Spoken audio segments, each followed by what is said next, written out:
And we are live. Good evening, everybody. Hello, and welcome to Forever Rugby on Forever Sports. It is Tuesday night. It is the night before we announce our team to take on Australia and try and put the disaster that was last weekend behind us. And we've got quite a lot to talk about over sort of the next of hour, with first of all, the Springboks squad being announced tomorrow. The Lions have announced their URC traveling squad for the first four matches of the season. We've got Stormers confirming a couple of signings for the last couple of days. We've also got the Lions actually confirming two more signings yesterday, I think it was. And then we've got a big debate about what's going to happen in terms of the team selection. But yeah, so I'm very interested to sort of see what we're all going to have to say about this. The selection for tomorrow and stuff like that. I'm very interested to sort of see where people are at. Also, full disclosure, please do not piss me off tonight. Flippin' Manchester United just lost to flippin' some Swiss team. I mean, I know who they are, young boys and stuff like that. But yeah, so not in the mood. Not in the mood for anyone's cucks. So let's have a nice and measured and intelligent conversation. Not in the mood for someone to tell me that the Lions are shit. I know the Lions are shit. I don't need to be told the Lions are shit. Not in the mood to be told United are shit. Not in the mood for stupid things like the player ratings that we saw on Sunday that we saw, for example. But I do hope you're having a fantastic week. And look, I mean, hopefully, you never know. I always feel quite good after these streams. So maybe you guys will be able to cheer me up and stuff like that. But let me know where you are watching from and how your week's been and stuff like that. I see we've still got quite a lot. We really had quite a good conversation going in the comments. We've got a poll running at the moment, which is should we start POLLARD this weekend, Andre Pollard this weekend against the Wallabies once again, which currently has 72 votes. So go and get voting. I'm very interested to see what you guys all have to say about the situation. We're going to sort of break it down and stuff like that. And just look at some of the stats, really. And the fact that Sunday was in many ways a sort of culmination of a problem that has been developing quite quickly.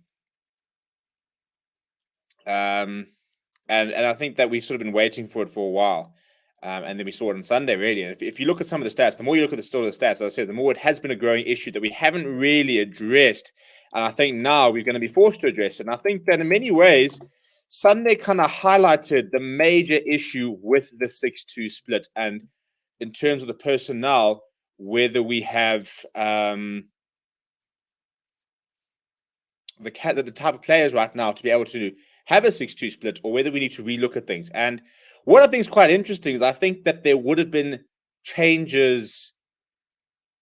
I think that right now, before the tour, I think a week ago, I think there were going to be changes for this game anyway. And in fact, I wonder if the result has maybe limited those changes and actually made them go almost back on the sort of what the original decisions were going to be. Because now we are so desperate for a big victory that, you know, they might want to stick with their guns, with their big guns and stuff like that.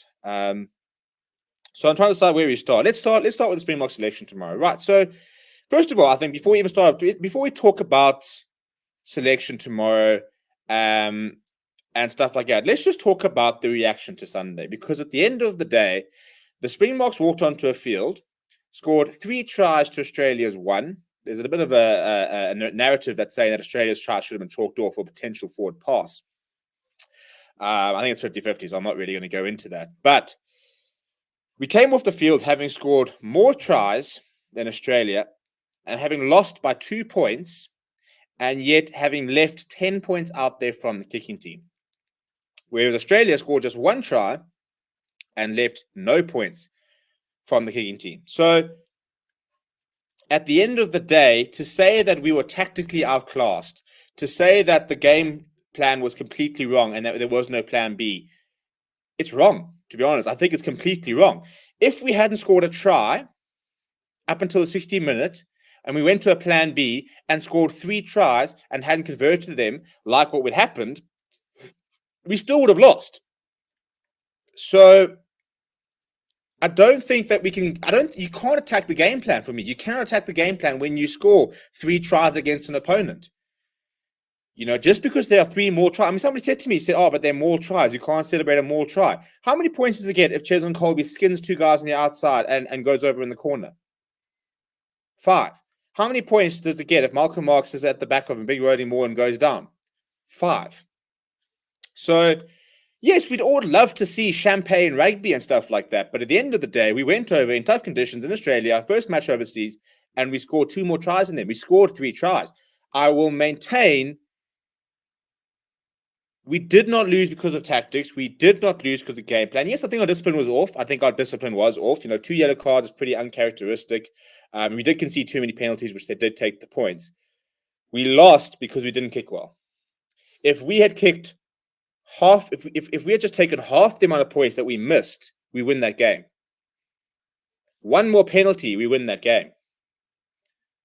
The only time we conceded a try was when we had just gone down to 14 men. There was 1 missed tackle, and they scored a try. Then we could talk about sort of certain instances. Should we have had penalties towards the end? Should we have had, certain penalties somewhere? But regardless of that, even if you take the entire game at face value, we got 5 of the 10 points that we missed. We win the game. We're not even having this conversation. We wouldn't be even talking about this. We wouldn't be talking about selection issues, game plan issues, tactics and stuff like that. This whole thing, people are saying that you can't use these tactics against a Southern Hemisphere side. The last time we played in the Rugby Championship, we won the Rugby Championship. So, I saw somebody saying that the coaching staff have come unstuck again. What do you mean again? When has this coaching staff ever come unstuck? They've basically played 3 tournaments. They've played for, I think, 4 trophies in total, and they've won 3 of them so far. This now being the 5th. Jacques Nienaber has lost 2 matches in his career. He's beaten the British and Irish Lions twice. He's beaten Argentina twice, and he's beaten Georgia once. So he's won 5 tests, lost 2, and now we need to. The management's not getting good. And I don't think it's anything to do with the fact that Rassie Erasmus is not there. He probably would help, but once again, we went into that game and we actually got the tries. We were actually fine. It was just goal kicking at the end of the day. If Quay Cooper misses 2 of his kicks, they lose the match. If Andre Pollard gets 2 more of his kicks, they lose the match. If Damien Vincent gets his 1 kick, we draw the match. So it was literally the same thing, I don't think that if we have to start there sitting and worrying about our tactics and stuff like that, I think that's an overreaction, if I'm being brutally honest. I don't think that's where the issue lies. I really don't. So I don't think we need to react to, and this is the problem. We lost against New Zealand in the World Cup, and it was bad game plan, poor tactics, management's not up to it. We then went unbeaten, won every single game after that, won the World Cup. Phenomenal tactics. We play the way that we have to. Love the coaching staff, trust them. Cool. We play against Georgia, and we sort of have a lukewarm performance, and there's a bit of worry. SAA plays against British and Irish Lions, beats them. Boom, we're going to whitewash them. The management's good. We know exactly what we're doing. We've got the game plan. Lose the first test. The useless management. We need a second game plan. We can't just kick and chase and negative.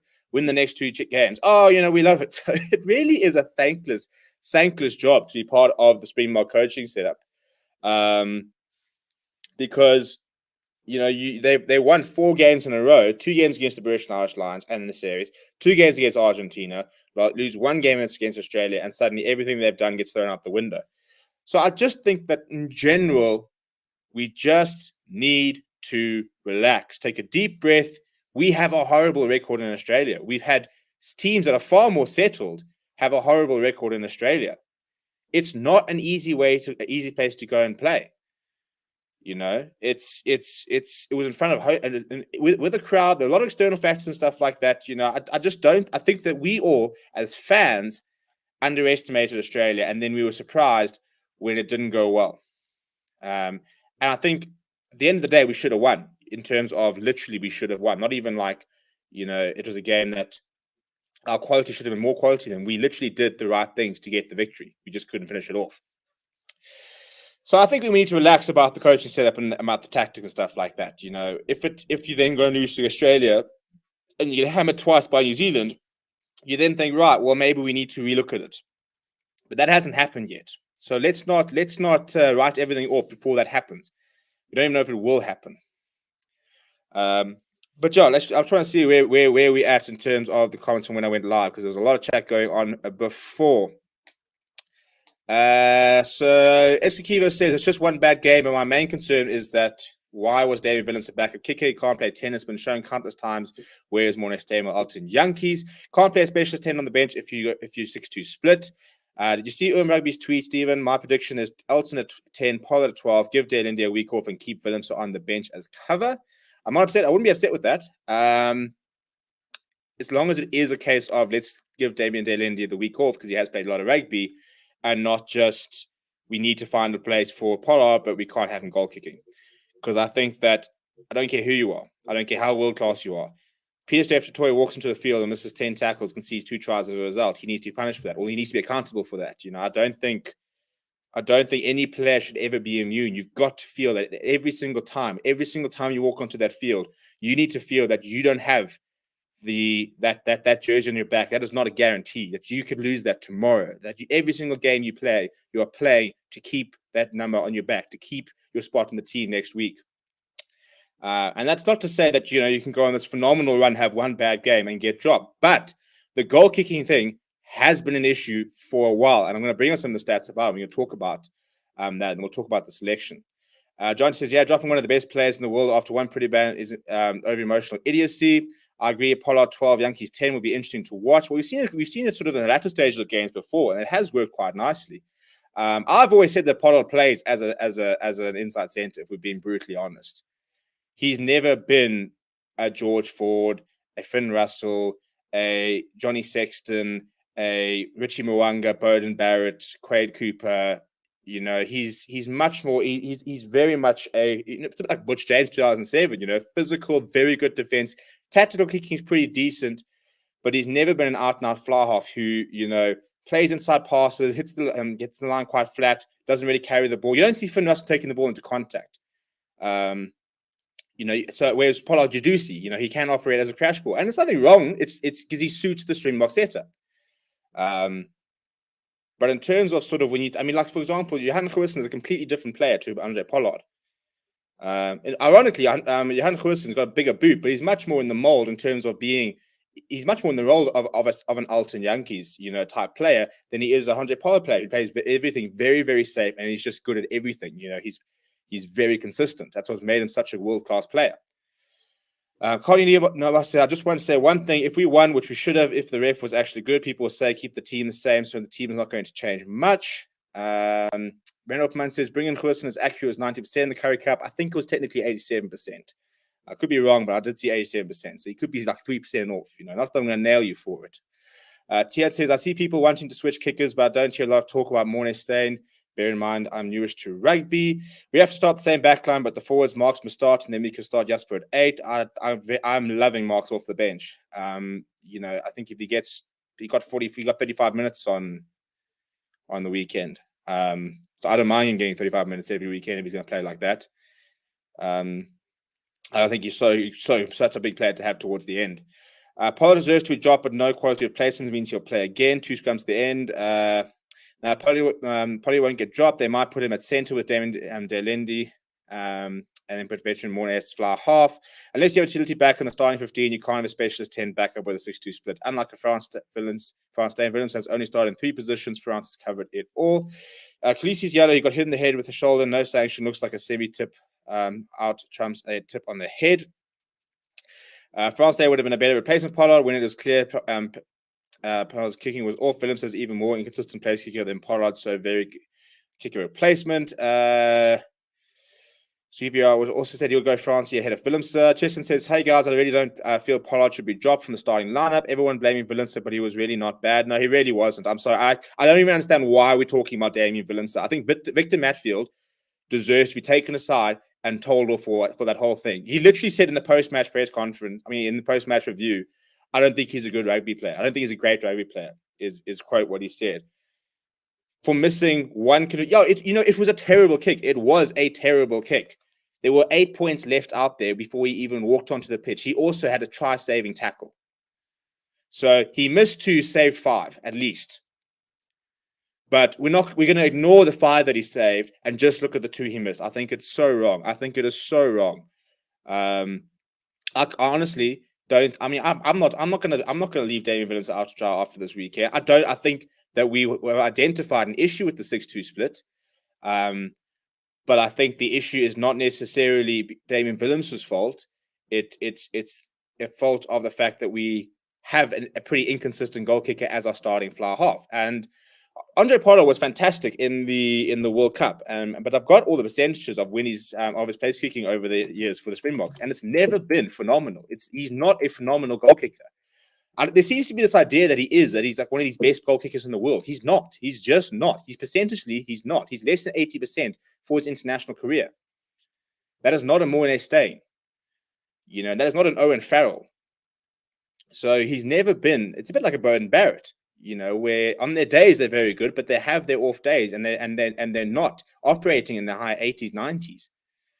He's just not that player, which is fine. It works when he's on song, but there is always that bit of an issue. Anyone that says Pollard should be dropped as a casual fan or new rugby fan, like you lot, are so reactionary. Well, go and tell Rugby that he's a.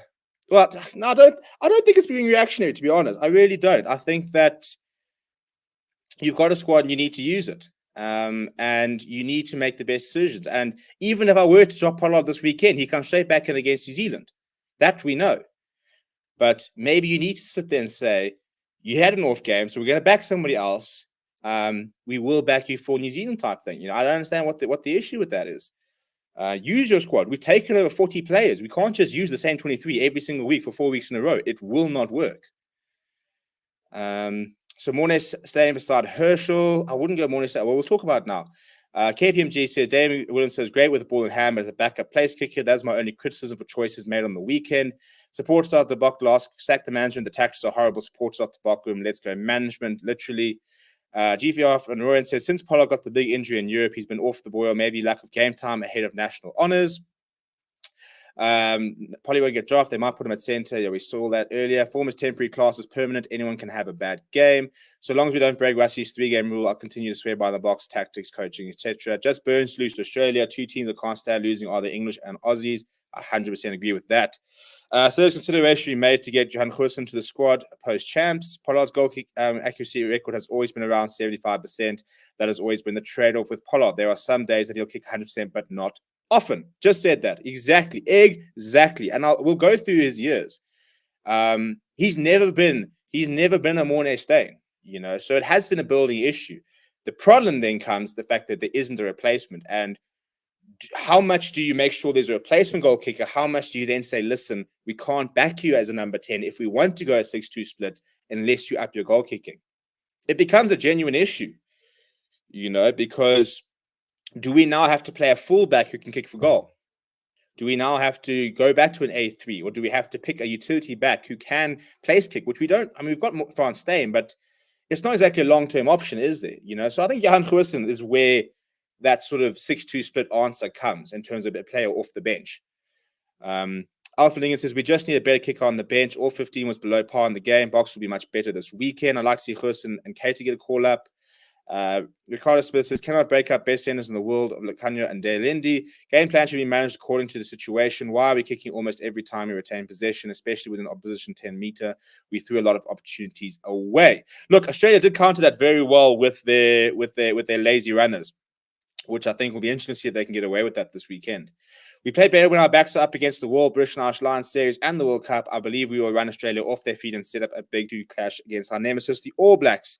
Contender says Goosen can cover 10, 15, and 13. We can always shift Leroux to 14. Just remember Leroux's debut season 2013. Him at 14 was a try festival.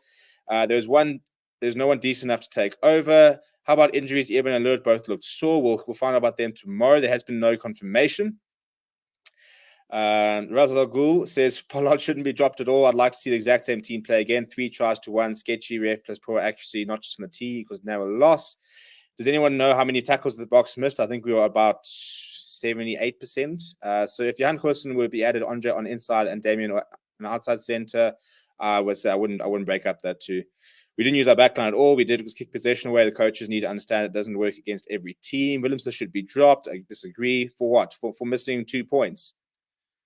Honestly, if you're dropping Damian Willemse, are you dropping him for what? For missing 2 points?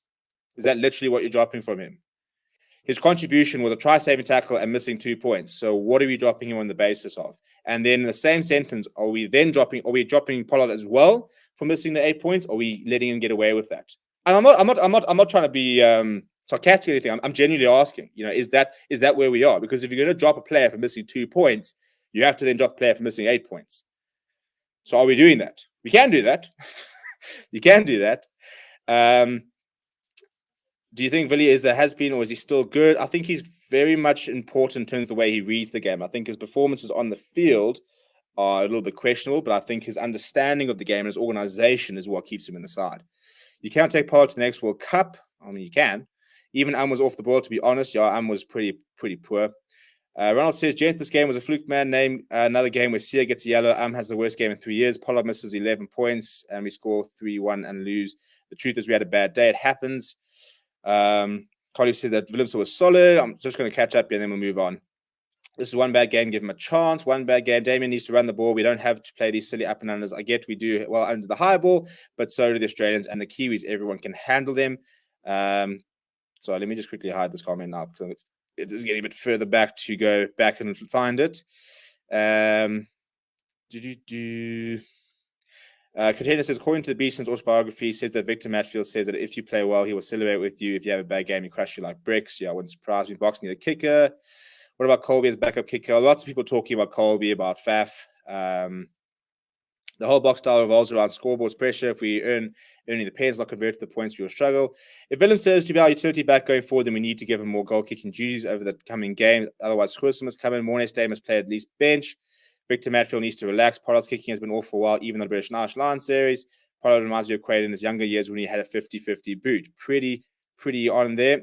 Mornay is not going to play, Walter. Khosa cover centre and fullback pretty well. Yep, there is no true replacement. Let's get real. Khosa's not on the picture at the moment. Boxing a kicker. Being a kicking coach, I think. Any chance of Colby starting at 15 just to have the Aussies think twice about clearing straight down the middle? I just don't think we will do it. Yeah, Sash says if we drop Willem, so we have to drop Pollard. You have to be consistent. And the flower coach, yeah, playing the same 23 every week since British National will only lead to player fatigue. Just remember 2009 Tri-Nations after the Lions series, they did have a loss versus Australia, so the 2009 team can do it. And when the Tri-Nations, we can win the Tri-Nations. Yeah, we're not out of it. We just have to go and beat New Zealand. So, but that's the mandate, isn't it? If that's the mandate, then that's the mandate. Drop them both. Chop tackling must be used by Oz, needs to be marshaled. Well, that's what I think will be quite interesting. Is now we've had a week to look at the incidents. We're going to have a time to talk to the referee and build a case, and then they're going to have to watch certain things. So that's why it'll be interesting to sort of see what happens this weekend with the lazy runners, the chop tackles, and some of those sort of minor infringement scrums and stuff like that. How about Chesney at 15? Then we'll go, yep. Should go 5-3 split with Mornay, Herschel, and Willems at the backs. Pollard has been poor from the look at the last 3 games. Why are we trying to last get Alton chance and get Fassi? Fat kicks for sale. Honestly, the box looked flat. They were slow. What happened to Mercy Montgomery? Yeah, I mean, that's the type of player we need to get in. I assume that Mornay Staines is doing quite a lot of the coaching, in which case it doesn't bode well for Mornay Staines as a coach, if that is the case. But yes. Is it just me, or did it feel like there was an overall lack of energy and urgency in the game from the starting 15? Maybe a bit of isolation and fatigue. I thought we started pretty well, to be fair. But let's talk about, first of all, let's talk about Andre Pollard, because I want to try and find the tweet, because Jared Wright had the stats. So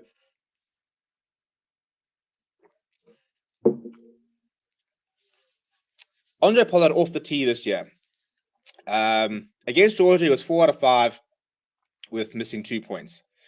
Against First British Irish Lions, he missed 5 points with 4 out of 6.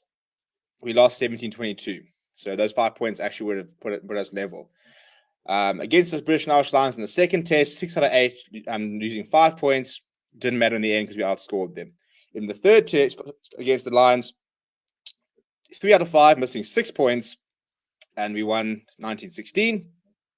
Against Argentina, 0 points missed, 7 out of 7. And then against Australia, 4 out of 7, 8 points missed. So in total this year, Andre Pollard has operated at a 73.68% success rate. He has scored 75 points and missed 26, which is about right in terms of his career. If you go through Andre Pollard's kicking career, in 2014, so percentages he's had since 2014 when he made his debut for the Springboks. 80% 2014, 86% 2015, but 69% in 2017, 72% in 2018, 74% in 2019. And now I actually need to just upload my 28 out of 38. 28. This is what I had last week out of 38. 74 this week. So his career kicking percentage in a Springbok jersey is 74%, which is not good for an international fly half. So I personally think that we needed to rotate this weekend anyway. The last thing we can have, and I know that the two New Zealand games are the big ones, and we also can't take this weekend lightly, but can you imagine a scenario where we get a couple of injuries this weekend and we haven't used our other bench? I also think it gets a bit difficult to justify when we made those changes against Argentina in the first, after the Lions tour and everything, in the first Argentina game, we made changes to the team and we won with a bonus point. A week later, we brought in our A team. We didn't get a bonus point against Argentina. That same team has then gone over to Australia and now lost the first test. So I'm not saying that you need to react and drop the entire team, but as a player on the periphery, when you've been asked to come and play and you've done a job and you are now seeing the players ahead of you not do that job, there must be quite a bit of frustration there, you know? So I personally would like to see Alton Jantjies start this weekend. I don't think there's a reason why he shouldn't. And I think that could have been the case before this last weekend, because what I said before is I said that Pollard came back and hadn't played a lot of rugby, and then came back and played Georgia, the Lions, stuff like that. So my worry was always that you know, is he match fit? Does he need a break? So he got a break against Argentina, but he's about to, if he plays again this weekend, he's about to play 2 games against Australia and then 2 games against New Zealand. Those are 4 of the toughest tests that we're going to have in the calendar year. In terms of Australia away, New Zealand basically away, 4 in a row. And there'll be lots of people saying that Alton's not test match material. In fact, there's somebody right there. Alton Jantjies this year has missed 1 kick for goal. He's nailed 7 out of 8 against Argentina at 88%. When he played that SAA game, he operated at 91%. Against, and this is what really pissed me off about the, you know, in fact, our rankings that we did on Sunday, where we voted for the players, I actually thought about stopping doing them, to be honest, because the agenda that comes through, because when against Argentina, when we rotated, Alton Jantjies kicked 7 out of 8 kicks at an 88% percentage, scoring, I think it was 16 points. Got a try assist. That was his contribution. He kicked 1 ball dead for touch. Apart from that, he had 2 really good kicks from touch, and he got ranked. And you guys ranked him, I think, like a 3.5 or something silly. Andre Pollard on Sunday misses 8 points. Didn't do much. No try assist or anything like that. Didn't create much. And got it given a 5.7. And that really pisses me off, because people do not vote based on performance. They're starting to vote on reputation. Now, explain to me right now. You go and look at a player who was very good against the Bulls in the SAA game, was very good against Argentina when he played. Why do you have him in the squad if when you do call upon him and he plays well, and your number 1 plays badly, and you think maybe we need to give him a game off, he's not in the conversation? You cannot have that player in your squad then. You literally cannot have your player in your squad. Now, I can tell you for a fact that Alton Jantjies has a big part in the squad. It is why he runs water every single time he doesn't play. So he is very much valued by the coaching team. And to be honest, if you've actually watched in the last year, and I have watched in the last year, we've seen a very different Alton Jantjies come out of lockdown. If you've watched the Lions, I don't know if he did. I think there has been a lot of work with the Springbok coaching staff, because even in the Currie Cup and Super Rugby Unlocked, we did not necessarily see the all-out attacking Alton Jantjies that we saw for a couple of years. We've seen someone all of a sudden, even with the Lions, putting in up and unders, putting in more sort of tactical kicking, trying to slow the game down, trying to manage it a bit better. If you've watched in the last year, I think it is the Springbok management. They have started to adjust his game to sort of suit a more Springbok game plan, which is why in Argentina he managed to execute the Springbok game plan, and we got a bonus point victory. I will not start Morné Steyn this weekend. I'm sorry, but I don't think we can start Morné Steyn at the moment. I mean, it's just, and if you're talking about longevity, and this is why I don't think that Frans Steyn is the answer either. Morné Steyn is. Let me not get this wrong. So I always sort of wonder about if he's 36 or 37. He's 37 years old. Is he going to play against the All Blacks? No. Is he going to play end of the year tour? No. Why would we play him then? If you want to play Morné Steyn, you play him in the second New Zealand test off the bench because you have to have that shirt thing at the end, like we did with the Lions. That is when we play Morné Steyn.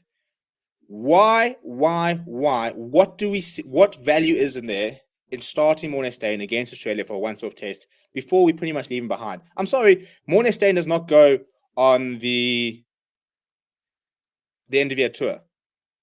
He doesn't. This is it. To be honest. If I'm being honest, he's been a phenomenal servant. And if he wants to become the kicking coach, then great. I don't see any value in starting this weekend. If we want to give Damian de Allende and then this is the thing, just because you rotate aside does not mean you're necessarily dropping a player either.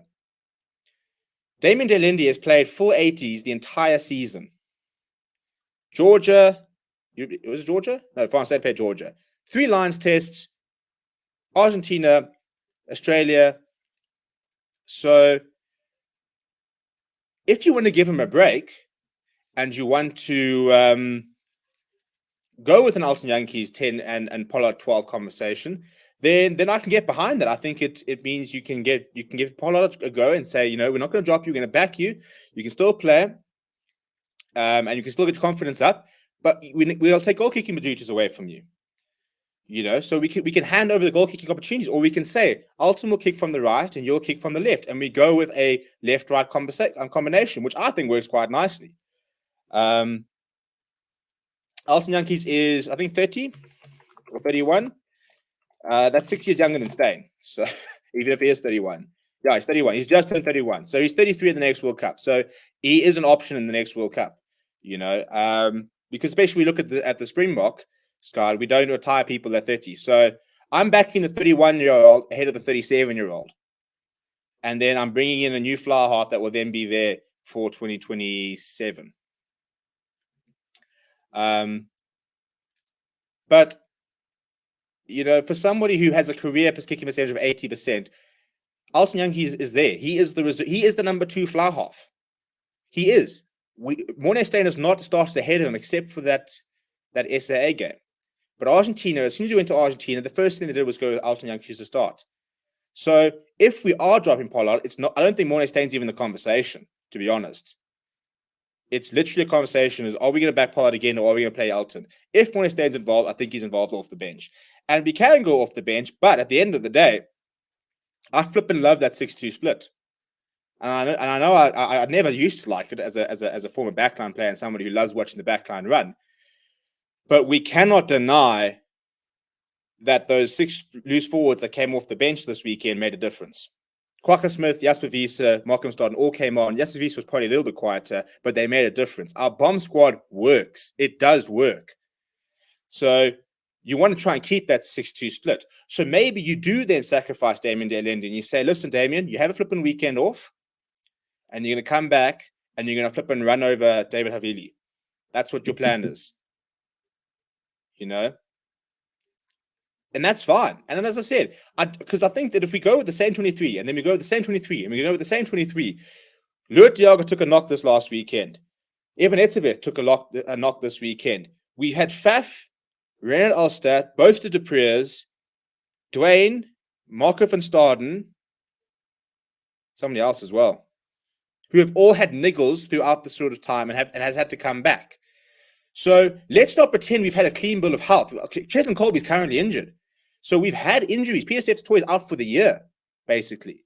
So we've had injuries, which means I think we do need to rotate to a certain degree. We've got. If you can't rotate your squad, you're not using your squad properly. And maybe that. I mean, and it's not just Pollard that you can rotate. Maybe we look at giving Makazuma Pimpy a weekend and playing up Lele Fassi at the 11. I wouldn't play him at 14, but if Colby's back, I would say, right, let's give Mapimpi a rest. I don't think it was particularly good. Let's give Pollard a rest, or let's get Damien Delindi and Mapimpi a rest. Let's play up Lele Fassi at 11. Let's play Alton at 10. Let's play Pollard at 12. Let's see what happens. If Pollard and Alton operate brilliantly at 12, then maybe we go with a 5-3 against New Zealand, which we often do, by the way. The last time, I'm pretty sure it was the last time, but the last time we saw Alton and Andre Pollard operating at 10-12 was when we came back to beat the All Blacks in Wellington. It's a combination that if it wasn't for Damien Delindi playing so well, I think we would have used a lot more. The alternative is, you could, at a push, I suppose what you could do like a Makazole Pimpy at 11, keep Villy at 15, put Pollard on the bench as a 6-2 and say Pollard will cover 10-12. I would never put Pollard actually in the 6-2 no more. I think we don't have wing cover. Lakanya and Damien Delindi I wouldn't put on the wing. If you had JC Creel at outside center, you could then maybe risk it because you've got somebody for the wing. So, are we going to see the Dupree brothers this weekend? Are we going to see Renard Elstad this weekend? Some people are talking about the fact that we need to see another lock. Well, Nicholas Janssen van Rensburg has just departed the squad due to personal reasons. So, yeah, and we could try a Colby at 15 and then a Fassi at 11, but I mean, but I would still go Spoo and Corsi at 14. I still back Spoo and Corsi defensively more than I back Fassi. I know he didn't have the best game defensively on the weekend, but also we need to remember that the way that Springboks defend is not necessarily about making the tackle itself. We don't have a good defense setup where we're going to have 95% tackling every single time. A lot of it's about slow momentum, about making the hit, about breaking up the play. It's not necessarily about making the tackles itself, which is something quite weird to sort of get your sort of head around, the fact that we can have an 80% tackle success rate and not concede any tries because of the way that our defense system sort of operates. So yeah, put it this way: I don't think Alton Yankees has done anything in the last 18 months that would justify that you could argue against him not starting this weekend if you want to rotate Pollard. And if you don't like it, the chances are there is a bit of an agenda there, because as I said, in the last 18 months, you can't find any reason not to go there. Because your other option is, so you're either going to keep somebody who's a little bit off form at 10, or you're going to play a 37-year-old at 10. And I don't think I wouldn't. And the problem is, if you play Mornay Stain at 10, you can't go 6-2 split. You cannot go 6-2 split. Unless you do want to play Damien Willemse for fly half for a good half an hour if we have to. And I like Damien Willemse. I think he's a very good player. I do worry that he isn't the best goal kicker, and I think that is a bit of an issue. But that's where I think Johan Goosen sort of comes into the squad at a later stage. But look, the alternative is otherwise we ditch the 6-2 and we go 5-3. You put Alton or Mornay on the bench and you say to Pollard, right, we're going to give you 40 minutes. If you're kicking badly, if you're not pitching up, then we're going to sub you. And you say to him, that's the reality, So there's lots of ways we can work around it. In terms of the pack, I would like to see Trevor Nyakane obviously back this weekend. I thought that our starting front row didn't have the best time. Had some moments, but not as many as you probably would have wanted to. So, I think with props, we've got a decent amount of depth. So I'll be interested to see if we do rotate there. I wouldn't mind seeing Alert or Eben rested. I think they both took knocks this weekend. I don't know how serious they are. There might have been literally nothing.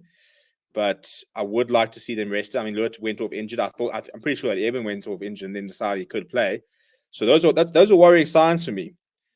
So whether it's a case of we see a Dupree brother at lock, or we see Renard Elstad, or whether we see Franco and Eben starting and we have one of them on the bench for cover, then it's I don't know, but I do think we need to rotate a little bit with our pack. I personally like Malcolm Marx coming off the bench. I think he's just so flippin' unbelievably good off there. I think Bongi was pretty solid. I don't think it was his best game ever, but I've seen worse games from Bongi and Manambi. I think Joseph Dwebe's problem is I don't think his set piece is as good. So let's talk about why Faf de Klerk isn't kicking. And I don't know. I don't know what's the case. They just don't rate him. Look, he's a decent good players kicker. I wouldn't say he's. I mean, it's not quite having what was his name? Oh, I could be lost in the name.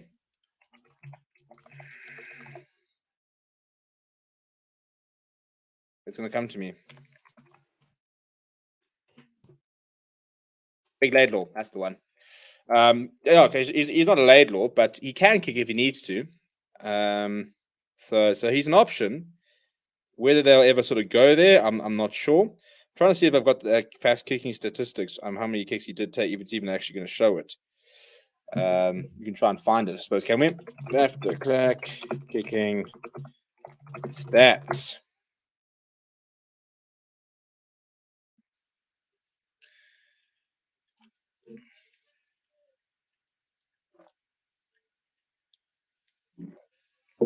That's going down very nicely, actually. It's been a long and hot day. I don't even know why I'm wearing a jersey. But yeah, sorry, I'm missing some of the comments here, I guess. So I don't know where we were. I'm seeing some people saying that he'll never start. Some people saying that he shouldn't start. And to be honest, I don't think Alton Yankee starts means we necessarily run the ball a lot more, to be perfectly honest. I don't think it's really in our DNA to just be able to switch like that. But I do think it does open up a few more options. You know, you can give him license to say you can put in a cross kick every now and again, or, you know, you can put a little chip over the top or something like that. But Sale, this is Faf. So he kicked 2 attempts last season and was successful for 1. 2019, 2019. Yeah, but you see, this is why Faf de Klerk is not a kicking option, because he attempted 17, and he got 8 at a 47% percentage. So 59% in 2017, and 77. That's not even. So he doesn't. It's not a great place kicker, which is why we didn't go there. But that's the problem, isn't it? We need a place kicker. You have to have a place kicker. So whether that's a case of, you know, you're bringing in Johan Goosen at fullback, you know, a lot of people are saying, you know, it's Cheslin Colby. But Cheslin Colby, again, I think has got a reasonable place kicking, but nothing in the high 80s and stuff, which is where you want. Rory Cockett, yeah, that's a good shot. He was very good off the tee. How much has Cheslin Colby 1 from 1 in 2019.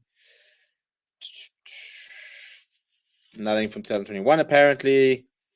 Nothing. That's minutes played, kicking, conversion goals. Yeah, nothing according to Rugby Pass there. Yeah, so I mean, he also hasn't place kicked much. You know, we don't have. They're very much part timers. If they have to kick, they will kick, but they're not genuine options, is it? But yeah. So Iskakivo says it sounds like this sounds a bit weird, but Eddie Fisher is the future. Look, he's young, eh? He doesn't look young. He's always had a blooming terrible hair day. But he's 24 years old, so he's got a lot of time playing some decent Pat Lammy. It wasn't Pat Lammy. Piri Wipu, not a bad shot either. Sachin said, I like Eddie Fisher. He's not Rory Cockett. Yeah, we said exciting young tight head at the Bulls. Mornay Smith. Mornay Smith, Carly Sardi, I think for me are the future of tight heads in this country. Very, very nice players, those two. We'd love to see Jaden back at 9. Ben Youngs has kicked before. Ruan Pienaar. Yeah, Ruan Pienaar would be ideal, wouldn't he? He's playing very well at the moment. Bring back Kate Voliter. I mean, I don't understand. Look, I mean, I kind of get the hype, but people are talking about Cape Volta being in the box squad. Cape Volta has played about 40 minutes of international rugby in his life. Like 138 minutes. That's what he played this season. So come on, let's settle down on the Cape Volta train. He hasn't played. He's a very exciting player, but I mean, like somebody like a Jordan Henderson is far more up the pecking order than a Cape Volta. George White is a short-term backup. He kicks very well. Jaden loses his head when the game gets hot and steamy. I think that's something that'll come with age. Conor Murray has kicked, Aaron Smith has kicked a conversion. We've had so many legendary kickers. Where's all the expertise going? Well, I think the problem is just a lack of. We don't have a kicking coach at the moment, so I think apparently we're like one of two teams that didn't have one. Back in the 2019 World Cup, which is quite weird. It's very, very weird not to have a kicking coach. So I think that's probably something that we need to address, especially on the back of last weekend. But we're going to put a pin in the Springbok conversation because in less than 14 hours, we'll know the squad. We will know the squad. So, yeah, I think I would like to see a couple of changes. I think we have to make a couple of changes. I don't think we can go with the same 23 because I think that's asking for problems. If we get some injuries, stuff like that, then all of a sudden we're in big shit, to be honest. So I think that I would like to see some changes. And I know that we had a long layoff and stuff like that. But if you're going to take a big squad over there, if you're going to try and build a squad, you're going to try and,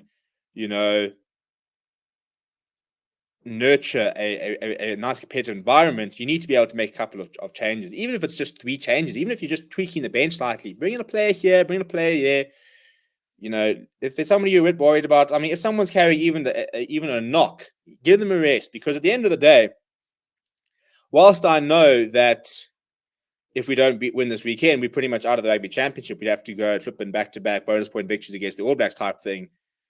At the end of the day, if we overdo it this weekend and we're not ready for New Zealand, we're dead in the water. We lose to New Zealand once and that's it. That could be an 8-point swing or a 10-point swing if you don't get a bonus point and they do. So I'm hoping that we do rotate. I hope that we do. And not hectically. I'm not saying that we need a new front row and new flipping lock combination, but I'm hoping that we've got 3 or 4 players who can come in. And we need to get to the stage where we can tweak a couple of players. Look, I mean, for all that, sometimes it works, sometimes it doesn't. Warren Gatlin was someone that always sort of tinkered, especially if you lose. Sometimes it works, sometimes it doesn't. But I do think that we do need to make a couple of changes just to make sure that we're keeping everyone fresh, we're keeping everybody involved. Because at the end of the day, Alton Young, he's played, 65 minutes of Springbok rugby this season. Andre Pollard goes and pulls a hamstring this weekend. You're not going to say, right, Alton, listen, I know you haven't played, but I'm going to need you to start 2 back-to-back tests against the All Blacks in Australia. Cheers, mate. Jesse Creel hasn't played much. You're going to say, right, cool, I need you to start outside centre for back-to-back test matches against the All Blacks. These are sort of situations we could find ourselves in, which is why it's important to give players opportunities in order to build that squad depth, which we really did with that Argentina game. But I think now is that Argentina game. Now we have to try and just tweak a little bit to try and keep the squad a bit fresh. But yes, Tim Hitchcock says bring Albert Lowe, Evan Roos, and also Goosen. They'll all be in the box here in a matter of time, I reckon. Morning Stain is the answer now. He's by far the reliable kicker we have. Pollard needs to find his groove back. He's dangerous when he's on top. I don't agree. As I say, I wouldn't ever start Morning Stain. I just don't see any. I don't think there's enough short-term gain to justify the long-term loss. In bringing a 37-year-old and say start on the weekend. And I know that he was all right against I thought he was all right. I think he was phenomenal in the SCA game. And I know we had decent Super Rugby and lots of stuff like that. But we're not talking about an Australian side full of confidence, playing at home in a proper test match intensity. What I mean? So I would, and if he does break down, then what? Then we're stuck with only 2 fly halves. We can't fly someone in next weekend. So I would worry about that option. But yeah, GVR from Rowan says, don't rate Cock too much. We have better tight heads, to be honest. Here's the list: Trevor, Thomas Toy, and Mornay Smith. Carly Sardi as well has to be in there. Scrums is like an absolute tank. I miss Pat Landy. Pity he had to retire early. If they play part of this weekend, they will lose again. I mean, I think that's a bit hectic, but thoughts on the possibility of holding the World Cup every 2 years instead of every 4. I mean, we'll do this channel good. But no, I'm not in for that. I would like to see something happen every 2 years, like a Confed Cup or something. Like, I don't know. Maybe I'd quite like that World Rugby League idea, to be honest. But yeah, look, 4 years is very long, but I think 2 years sort of takes away from. Although having said that, some people, you get injured for 1 year and that's boom, you could be done. You could be waiting years before you get another chance. Tash says there's no way New Zealand play the same team against Argentina. New Zealand always, very, very rarely, in fact, play back-to-back same size. They're often tweak couple, which is why they got such good depth. Pity Achia had that brain fart in Ireland. Yeah, look, pity for that. Play Creel, win and dark, go for the boy from Maritzburg. New Zealand are smart with elections. What the heck happened to Hokard? We also have Jesse Creel, who played 10 during his under 20 days. What about Andries Kutsia? Well, look, I mean, I actually, my favorite Jesse Creel was the one playing fullback. I thought that's where he was actually playing his best rugby back in the DZ. But yeah, so we'll put a pin in the Springbok conversation, which I was supposed to do 10 minutes ago, because there have been some news and waves in the URC with both the Lions as well as the Stormers. The Stormers have brought in 3 players on loan. Very, very good players, in my opinion. And they are Billy Engelbrecht, who was allegedly part of Springbok alignment camps that he was playing so well.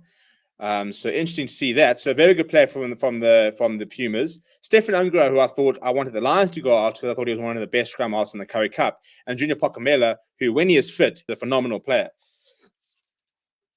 So those are the 3 players they brought in. Apparently they're supposed to be announcing more. But I don't know, Stormers fans, what are we reckoning? I think those are pretty shrewd signings. I think that the fact that you have lost so many loose forwards brought in Billy Engelbrecht, Junior Pokamela. I mean, Engelbrecht cover 8, cover 6. Pokamela is very good 7. And also play 6 if he needs to. You've also got Evan Risk. You'll play 8th man mostly. So I think that's a decent shot. And there's Stefan Ungar. That's nice scrum after depth. I think Golden Simon and Paul de Vet have their days, but I don't think they're that consistent. So I think that bringing in Stefan Ungar is a nice addition. The Lions have also brought in an additional 2 players in Chris Hollis and Ginter Smuts from the Pumas. The Lions actually announced their URC traveling squad for their opening 4 games, which I have somewhere.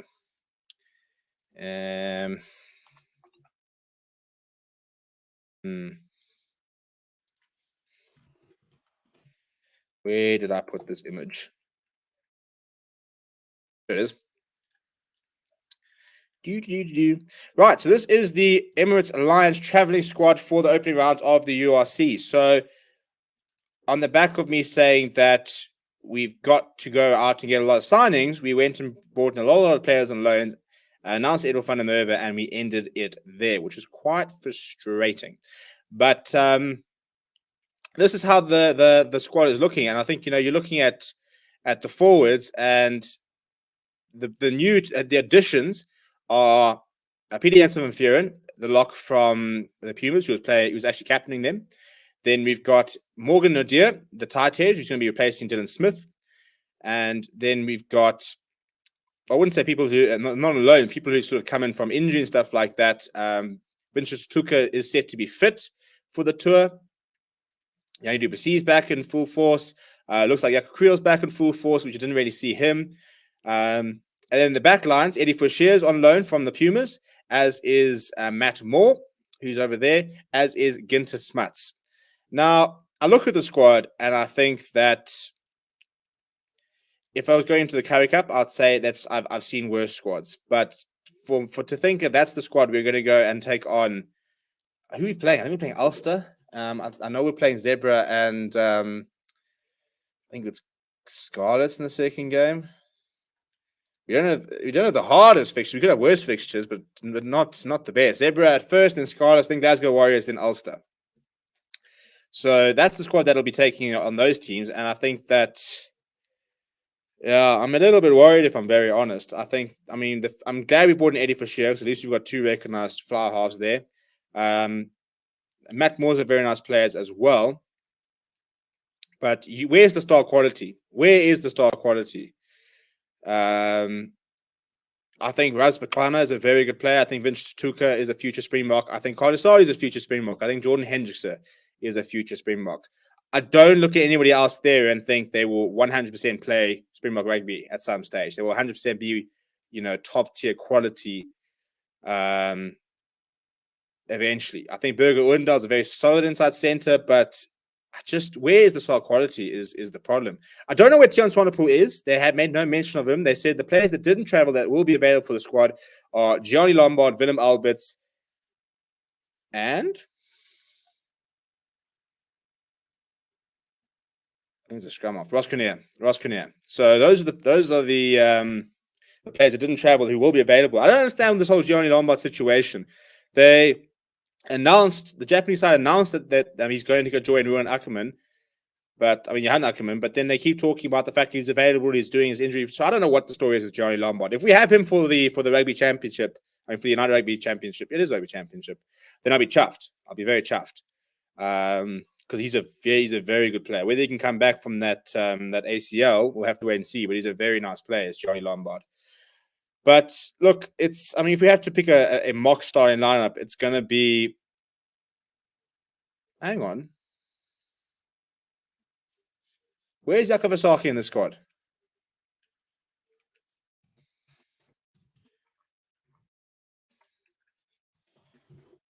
Oh, there he is. I was busy panicking there.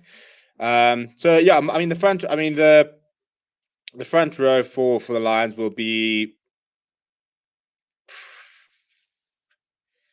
Where is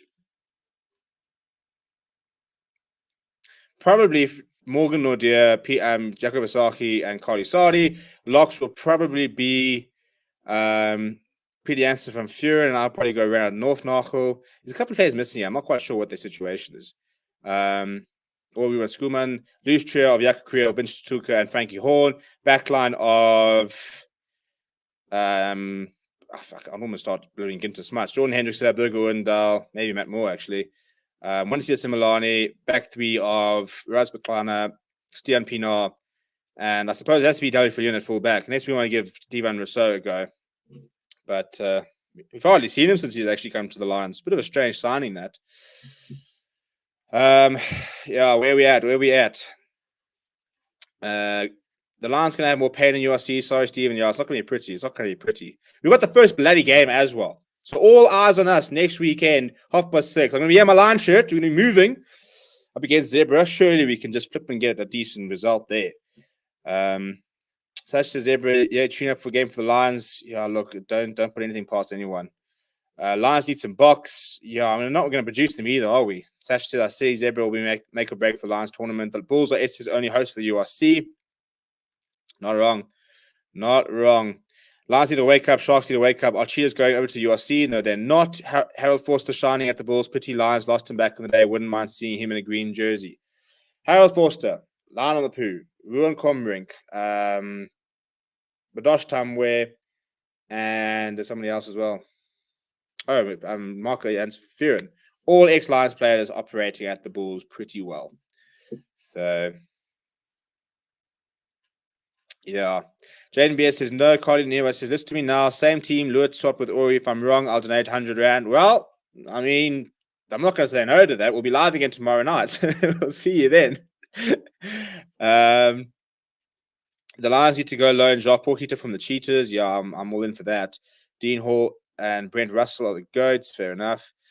I wish they were along with the Greek Wizard Pumas, but sadly 17 is uneven. The missing piece is Eastern Province, and they can't even make the playoffs in the Currie Cup First Division. Yeah, they are flipping a disaster.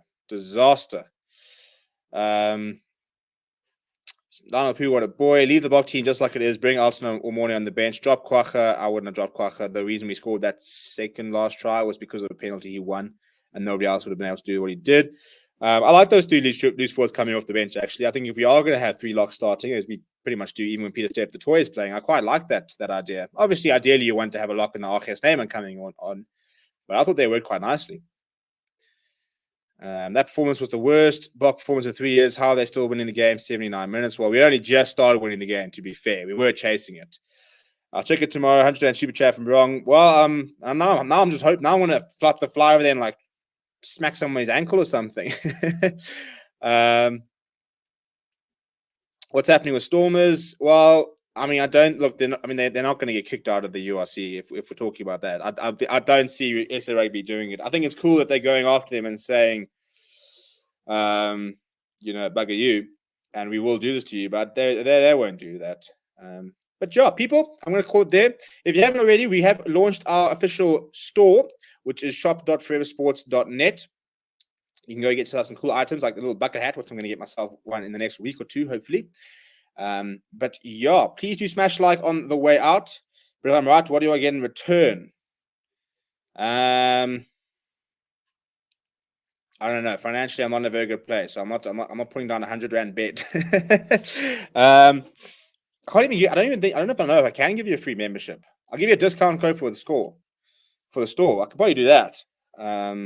We'll think about it. Maybe we'll discuss it on the stream last night. Well, let's see what happens in the morning, and we'll think of something. But I'm hoping you're kind of wrong, because I'd like to see some more. I'd like to see a couple of changes. I'm getting a bucket hat come payday. Yeah, there we go. I like to hear that.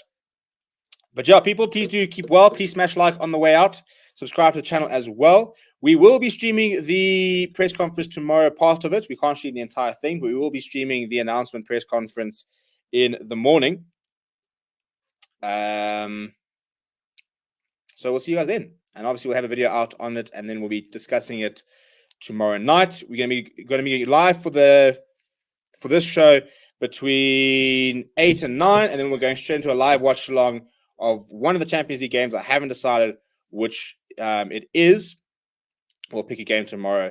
And then on Thursday, our panel show returns. We're going to have hopefully 2 new faces. I've already got 1 new face confirmed, which you hopefully will be seeing more of him. We're going to be trying to get some more presenters in. But yeah, and then so it'll be myself, Lukhanyo, and potentially 2 new guests on Thursday. So tomorrow, 8 till 9 for this show, 9 to 11 for the UCL watch along. Thursday, 8 to 9, this show, panel show, myself, 3 other guests. Lukhanyo will be one of them.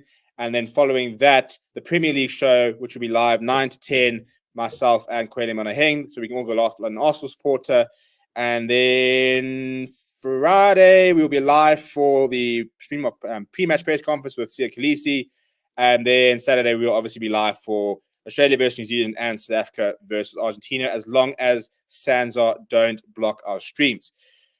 And then next weekend, it's going to be a flippin' rugby festival. I think we've got 10 matches next weekend that we might potentially have to try and cover. We might even be doing watch-alongs at the same time on our different channels, because there's just that many. There's that much content at the moment. So hopefully it should be quite a cool story. We're going to be doing a bit of stuff on the URC and looking at some of the squads and stuff in the next couple of days as well. So make sure you smash like on the video, subscribe to the channel. We've got a lot of content coming your way. People, keep well. I'll see you soon. Keep safe. Get vaccinated so we can go back to stadiums, and have a good evening.